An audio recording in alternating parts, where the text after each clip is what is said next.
Assalamualaikum warahmatullahi wabarakatuh. Waalaikumsalam warahmatullahi wabarakatuh. Bismillahirrahmanirrahim.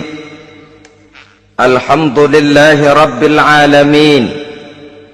Wassalatu wassalamu ala ashrafil anbiya'i wal mursalin, Sayyidina wa maulana Muhammadin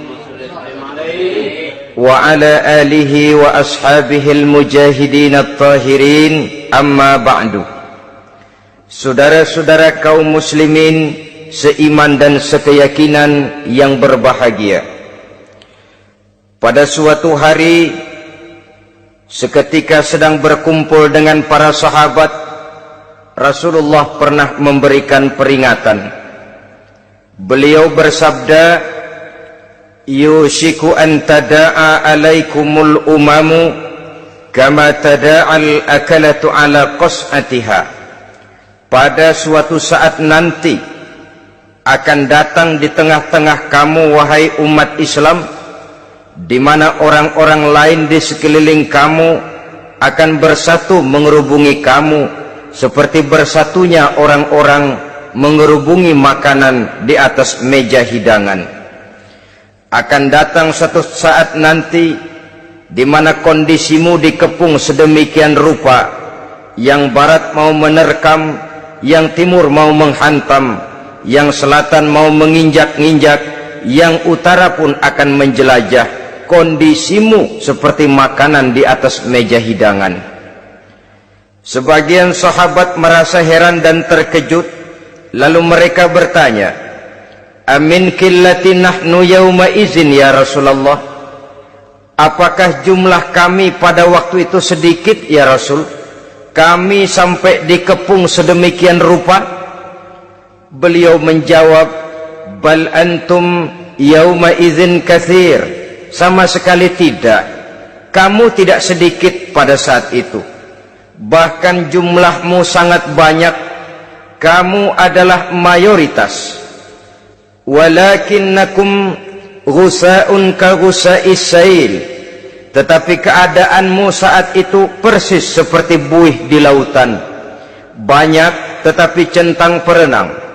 Banyak tetapi tidak punya daya dan kekuatan. Banyak tapi dipermainkan gelombang lautan, dihempaskan ke tepian pantai tanpa punya makna dan arti. Kondisimu pada saat itu kuantitas yang tanpa kualitas, sehingga orang lain enak saja mengepung kamu.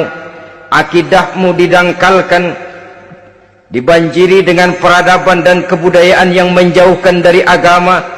Dari segi maksiat dan munkarat seluruhnya mengepung sampai kita melepaskan nilai-nilai Islam kita ini.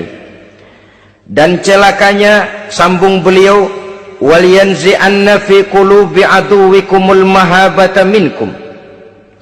Akan dicabut kehebatanmu di mata musuh-musuhmu, sehingga pada saat seperti itu orang lain memandangmu umat Islam enteng saja, remeh saja, tidak ada apa-apanya. Sudahlah, pokoknya umat Islam sikat saja. Umat Islam enteng, umat Islam kecil, umat Islam tidak ada apa-apanya. Alangkah ironinya, alangkah menyedihkannya, memilukan dan sekaligus memalukan.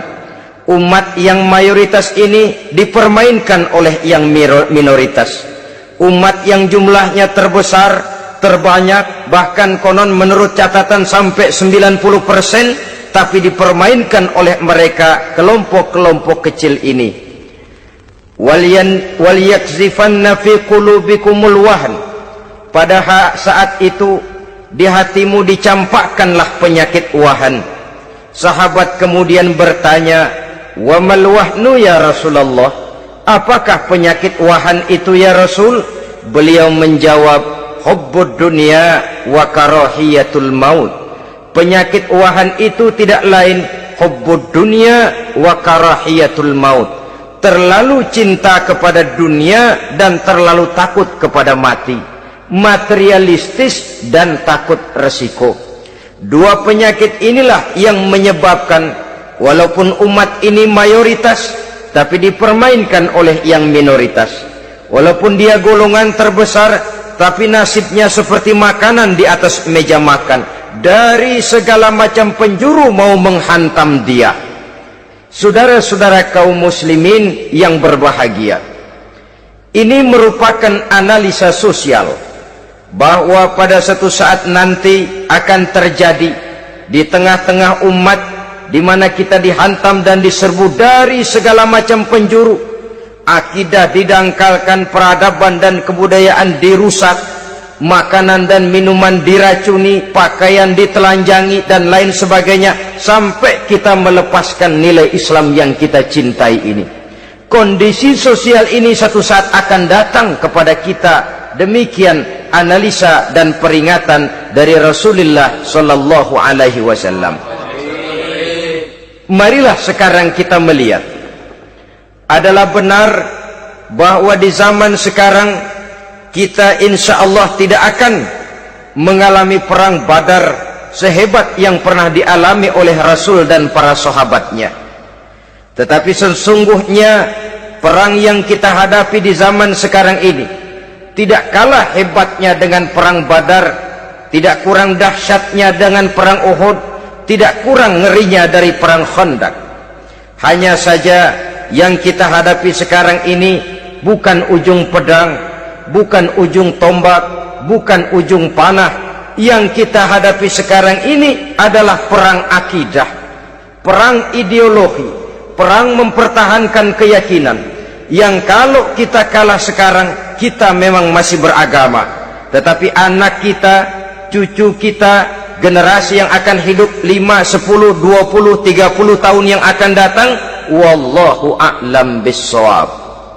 Islam, saudara-saudaraku, tidak mungkin hilang dari dunia, tetapi tidak mustahil Islam gulung tikar dari desa kita, tidak mustahil Islam gulung tikar dari kampung dan kota kita, jikalau kita tidak menjaganya, jikalau kita tidak memeliharanya, bahkan jikalau kita tidak mewariskannya kepada anak-anak kita, generasi yang akan datang.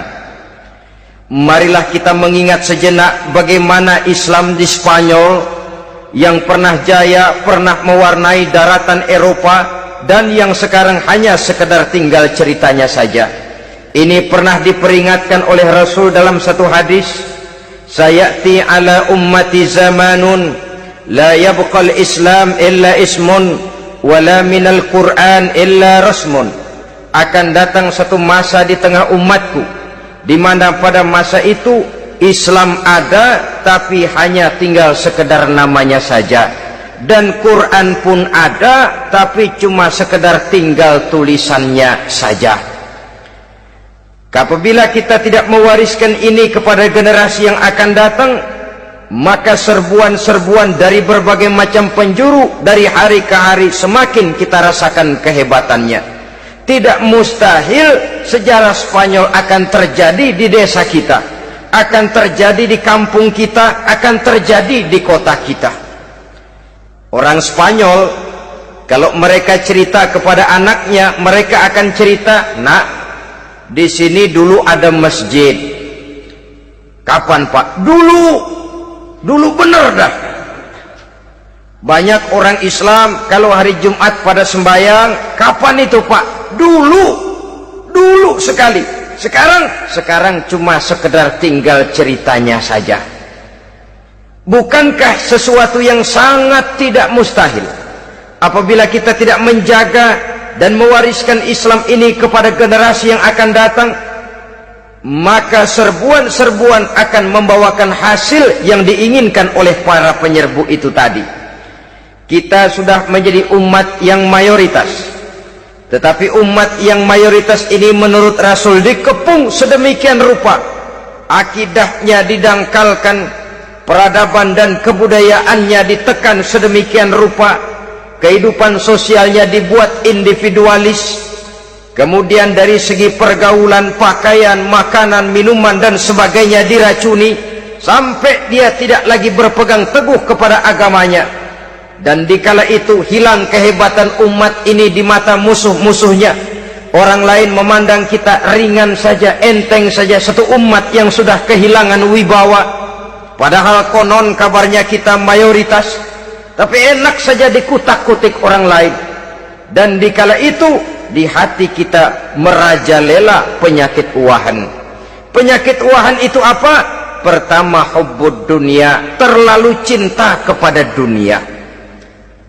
Terlalu cinta kepada dunia yang menyebabkan kita lupa akan tanggung jawab dan kewajiban, lupa meneruskan dan mewariskan Islam kepada generasi yang akan datang. Kita berlomba hanya untuk mengejar dunia dan seluruh isinya, baik dia bernama material, baik dia bernama seksual, baik dia bernama pangkat, jabatan dan kedudukan. Berlomba-lomba kita di dalamnya sampai tercampaklah penyakit hubbud dunia di dalam hati ini.